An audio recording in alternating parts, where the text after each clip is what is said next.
We all have this amazing ability to imagine, and that imagination often comes from the voices that we hear. And these days, the voices we often hear are those that are quite negative, given all that's happening in our world. We need an antidote to the disaggregation and the disorientation we feel. And that antidote is the voice of God, hearing that voice more clearly. With the disciplines that are set in this program, you must pause, you must be still, and you must wait and hear.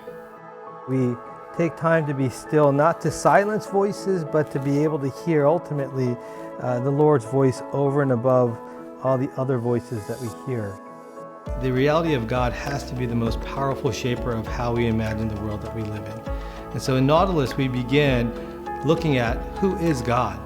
I really appreciated the order of starting with a right view of God, because that really informs how we see ourselves next and how we see others and then how we see the world in our work. Nautilus provides rhythms, daily, weekly, monthly, quarterly, and annual. And what these rhythms do is provide a structure for us to be able to hear the voice of God more clearly.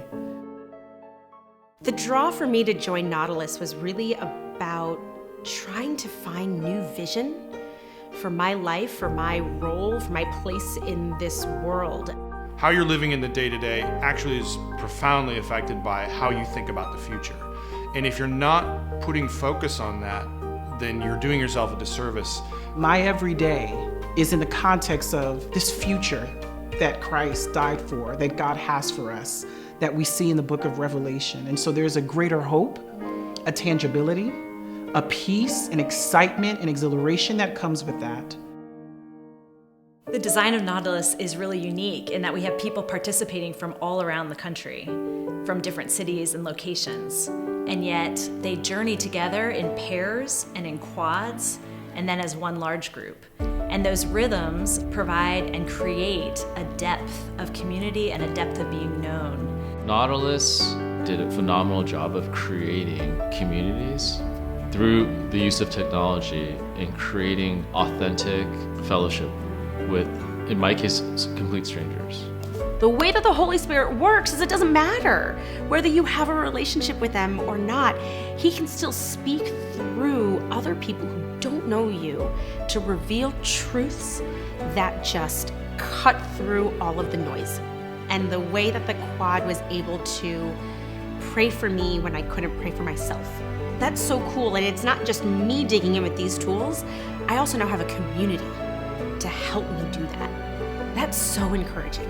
Having these monthly quad where you're going through a listening prayer and then the monthly spiritual companions, that combination of those elements just have allowed for the 7 months to be really fulfilling, really rich, really soul satisfying. How do I feel about the future? Man, I'm excited and terrified all at the same time. But I think I'm more expectant to see what God is going to do. I want to create spaces where people feel seen, heard, valued, and loved. I feel very clear about that. And I don't think that would have happened without Nautilus. I see the future differently. And I also see the invitation of God allowing us to co-create and participate in that future. And that's something that I wouldn't say I had before Nautilus. Now there's an actual invitation and a space to imagine that with God. So if you are feeling a sense of disorientation or disillusionment and are needing a growing clarity for your life, we hope that you will come and explore Nautilus with us. What if Christians were known in our world as the most hopeful people? People that are filled with such imagination, who both know how broken our world is, but because of that, also know the possibilities of renewal and transformation. So our hope in Nautilus is to see that there is a God who speaks into our lives, a hope that transforms the world.